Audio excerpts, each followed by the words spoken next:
All right. Hey, how you all doing today? Just waiting on my guests to hop on with me and then we'll jump right into it.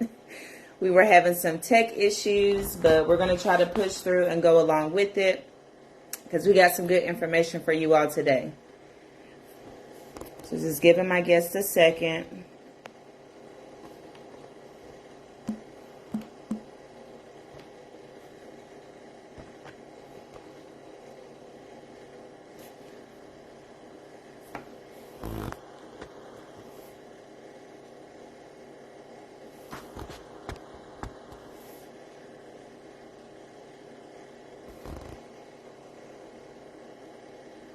Okay.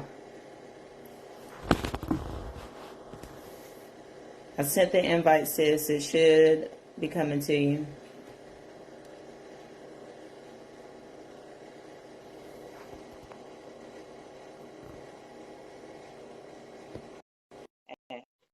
Okay.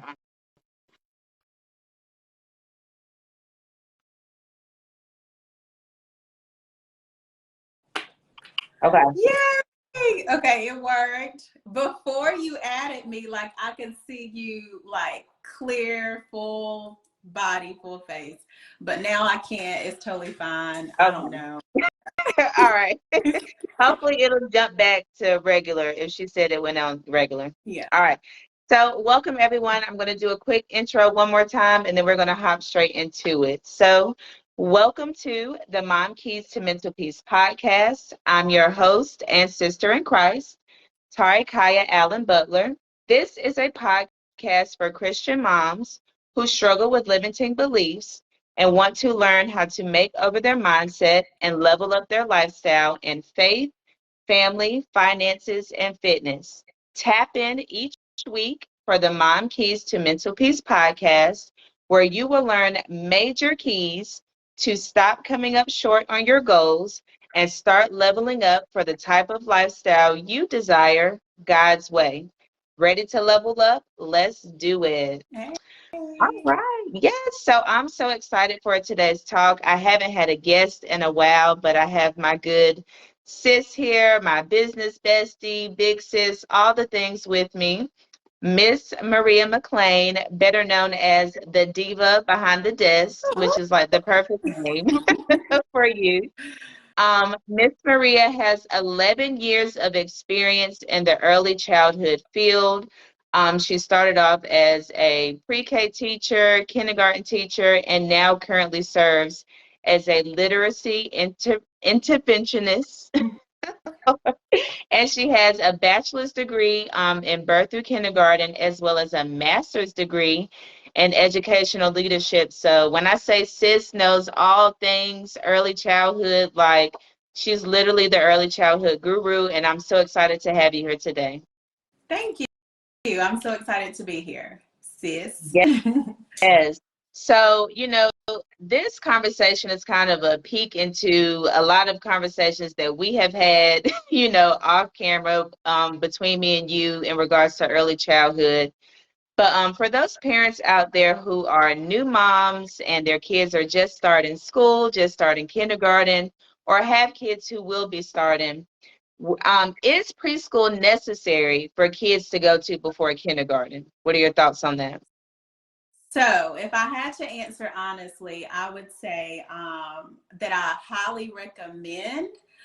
It's not a state requirement that children must enter pre-K before going to kindergarten. However, as a former preschool and kindergarten teacher, I highly recommend for parents to get their child enrolled in some type of school-like environment, I'll say, where it could be, full day program or a part-time program or like a summer camp, but something that gives them that exposure of like a school-like setting. Yes. So what would you say the benefits that you've seen? Because I know you've had a little bit of both, where there's kids who have that experience versus kids who haven't. Would you say that you notice a difference in their performance in the classroom? Yes, literally day one. as kindergartners start their staggered start entry day, we can kind of tell which students have walked in a line before, or shared with the toys, or not know how to like open their milk carton. So it Mhm. definitely shows, and hats off to all the pre-K teachers and kindergarten teachers out there who are rocking it. But it definitely shows, and I think it's just definitely something that students need that exposure to, because when they do enter kindergarten, not only is it their kindergarten grade level, the school is typically, pre-K5 or K5, so they're around other children that aren't their age. And so just having that exposure and just being comfortable with walking down a hallway with children that are a little bit older than them and things like that, it really makes a difference, and I can tell a difference. Yes, definitely. And as a parent, I know my daughter is in first grade now, but that was something I was real big on, was her getting that preschool experience before school, just so she could be familiar with it, because I, work with some kindergartners as well. And I can, point those babies out in the hall that, do struggle with staying in the line. And I think sometimes these are those things that parents don't think about, or just aren't aware of, and they can have that, sibling relationship at home to practice, with sharing. But there are certain skills that I feel like are beneficial and they'll learn in that preschool setting, which helps with a smoother transition into kindergarten. And once that is established, then they can really focus on academics, because baby, those academics come out the door in Day kindergarten. one, like coming in hot, literally. Like Literally, 2 letter literally. sounds a day. Yes, yes. Literally. So if they have that foundation out the way, then they can focus on, getting as much material education wise, because that foundation is already set. Correct, So, yes, correct. thank you for that. Yeah. Now, what are some ways that parents can start to prepare their children for kindergarten? We know preschool is a way, but what are some things parents can do at home to prepare their child for school? So I will say some things that parents can do at home is setting a routine. So just getting a schedule, a bedtime schedule, eating schedule in place.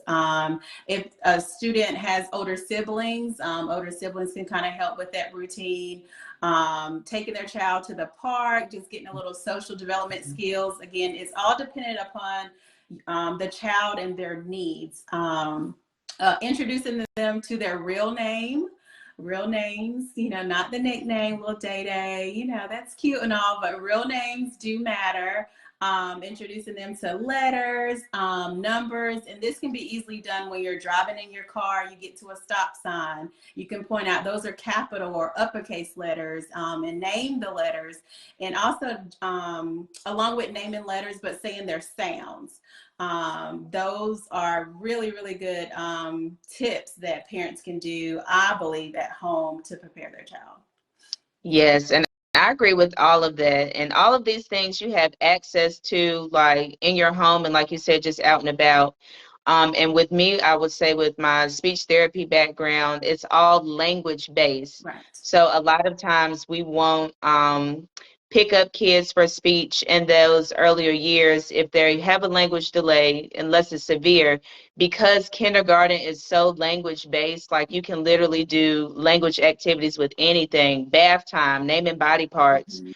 I know my 2-year-old right now, he loves watching Gracie's Corner and shows like that on TV, and he's picking up on the numbers and letters, and now he doesn't know A, but if he sees a letter, then he'll just say a random letter. Like, so he has that visual recognition, which Yes. are those foundational skills. Yes. Yes. Um, which brings me into my next question, like how important is literacy for children? So literacy is all around us, just as you said, in videos. Literacy includes phonics, which is a relationship between letters and the sounds that they represent. Phonological awareness, which is like the individual's speech sounds and spoken syllables, and the ability to manipulate those sounds. Decoding, oral language. So it's all around us in our world. So it's very vital to every child's education. Yes. How close would you say knowing literacy is to like those later years, like as kids get older, if they don't have that foundation of literacy, what are some things that you might start to notice? So it definitely impacts a child's development the older that they get, and like the higher grades when it comes to like EOG testing and just reading out loud. If they don't have those foundational skills, that I'm maybe jumping a little bit ahead to your next question, they tend to act out or just, cause behaviors in the classroom just because they just don't get it.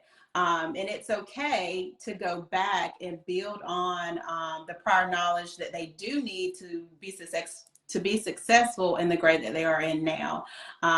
Working as a literacy interventionist this year, I can already tell, some of those COVID babies, as we say, that have, didn't get that exposure to that really good explicit literacy foundation because they were learning virtually through a screen. I can see later on in life, that it's just giving up, just dropping out, not having energy or excitement about school at all.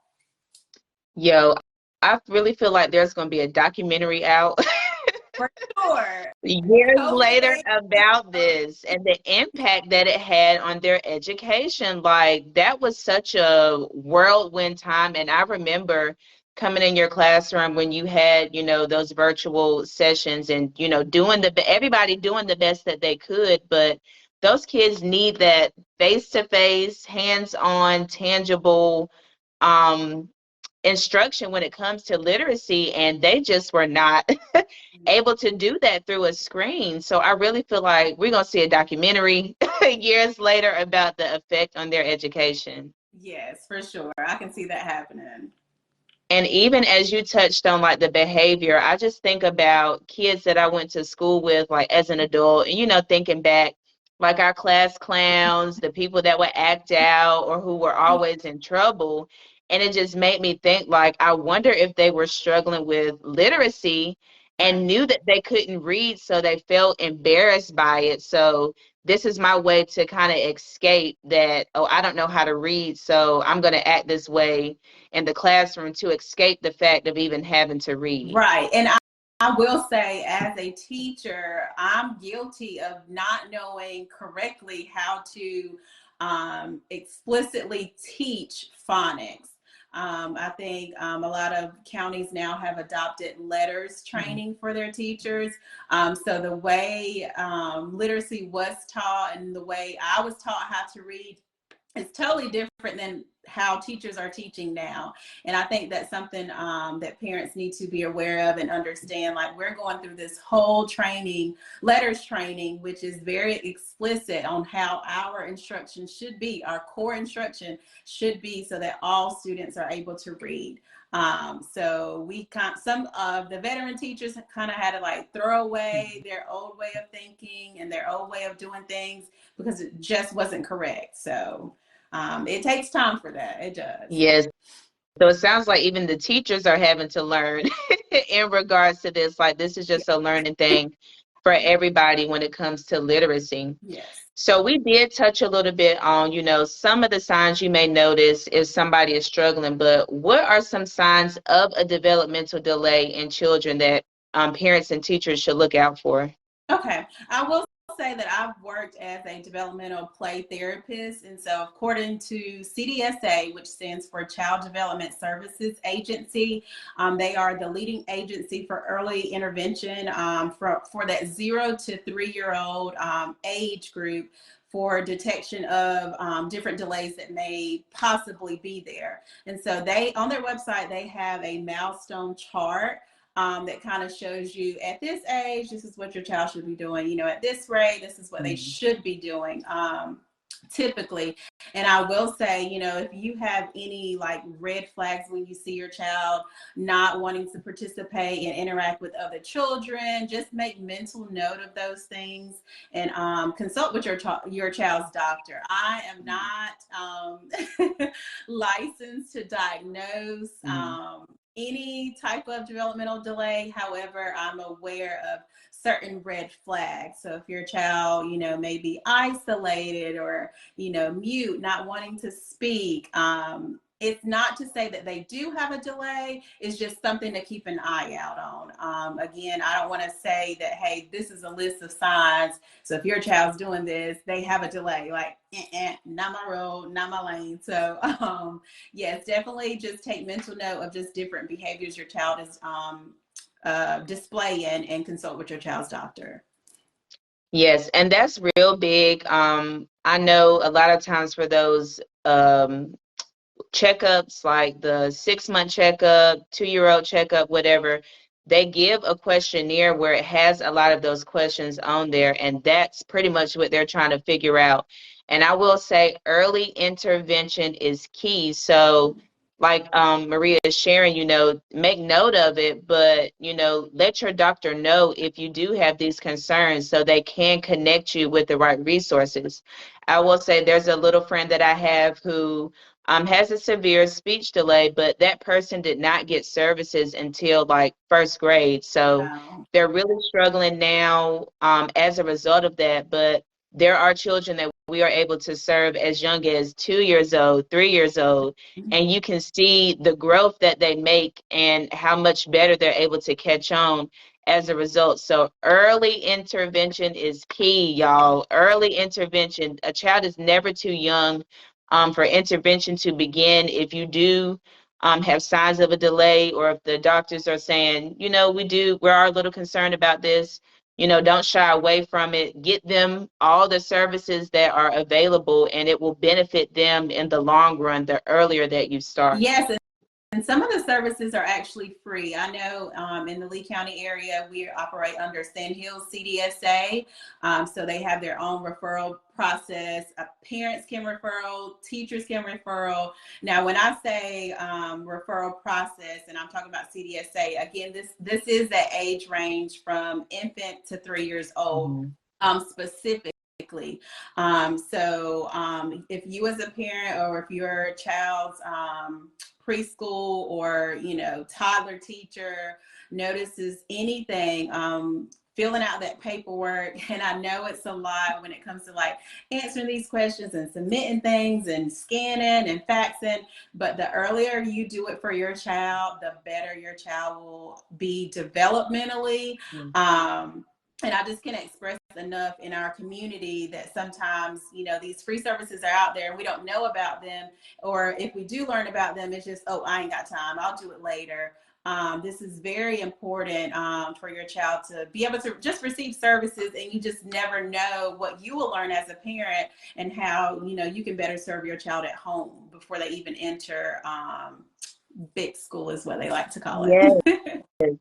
Yes, and I think this really speaks true to like how important education is, how important we are as educators. I feel like, there's like this stigma or this joke like, oh, ain't no money in it, or oh, you wasting your time. But listen to all the, and we're just touching the surface of all that goes into literally teach a human how to be successful in world, how to live in the world, how to be able to read and communicate and learn material. Like, this is the setup for life. And I try to tell my son that. I know he struggled with reading, but I explained like how, especially us in the Black community, we were killed if we knew how to read. Like, they didn't want us to learn how to read. Think about the importance of that today. Think about adults right now who are getting tricked into contracts or just signing stuff, because I think about like rappers and celebrities and stuff.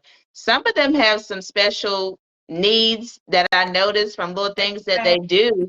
And it's like they probably don't know how to read, which is why they're able to, be taken advantage of. So reading opens a whole new world to our children, and it's really important to get on it early and stay consistent with it. So what advice would you give to someone? Oh wait, I think I went ahead. Okay. What should parents do if they notice that their child is not able to keep up with the material in the classroom? So they're getting progress reports home, missing work, low grades. What are some next steps that parents should do if this is the case? I would say communicate with your child's teacher day one. communicating anything that you notice, even if their grades are reflecting that they're doing well. Just kind of ask about the activities that they're doing in the classroom. I'll say volunteer, attend those PTSO meetings. Just stay involved as much as you can. Showing up as that parent is okay.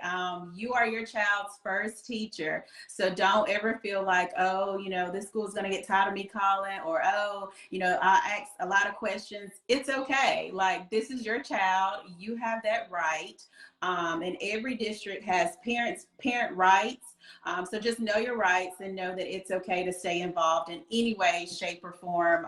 If you're not able to be there face to face, if you want to send, I will say this lightly, but if you want to send like an aunt or uncle, or just someone that is responsible enough to be able to communicate back with you. If you're, working, I know we deal with a lot of middle-class families, so you got to work, and you need childcare. So have your village, know who your village is, and just communicate that with your team. That also helps you raise your child. So communicate with your child's teachers, everyone. Even the encore teachers, PE, art, talk to everybody. Talk It's okay. to everybody. Be known, Yeah. like, oh, I know this is little Johnny mama, Yeah. and she is involved. And I will say, when that is the case, your child is approached or handled a different way because they are aware, versus a parent that no one can get a hold of, nobody has seen since open house, nobody has any type of contact with.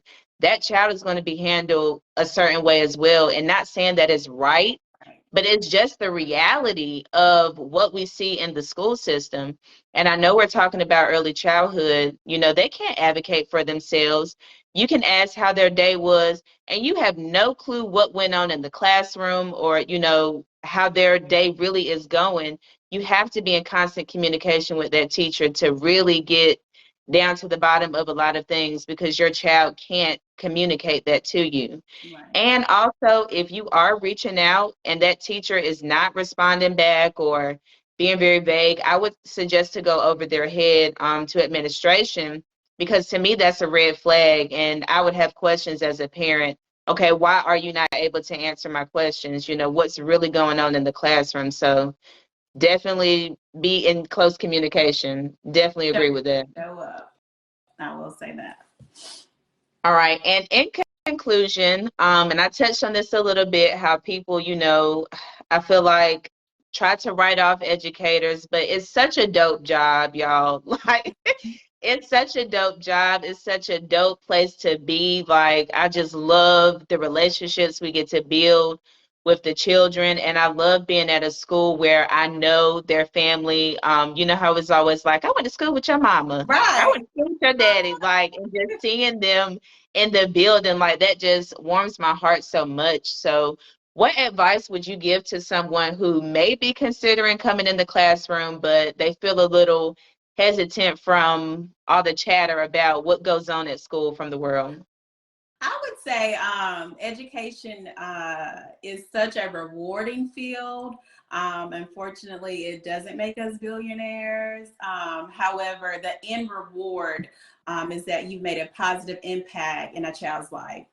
You just never know what children are going through, what type of families they're coming from, but just being able to give them that love and care that they need. At the end of the day, that's all that matters. We're here to serve. So I would say just come out, volunteer anytime that you have, if you are looking to enter the education world. Yes, definitely. And y'all just think about you as an adult and the teachers that made an impact on your life. Like, you're an adult, but I'm pretty sure there's at least one teacher that you can remember in your life who made an impact in your life, or who advocated for you, or who you built relationship and rapport with. Like, it really is super dope. It So is. I love it. And it's not built for everybody. It And I ain't say, for every.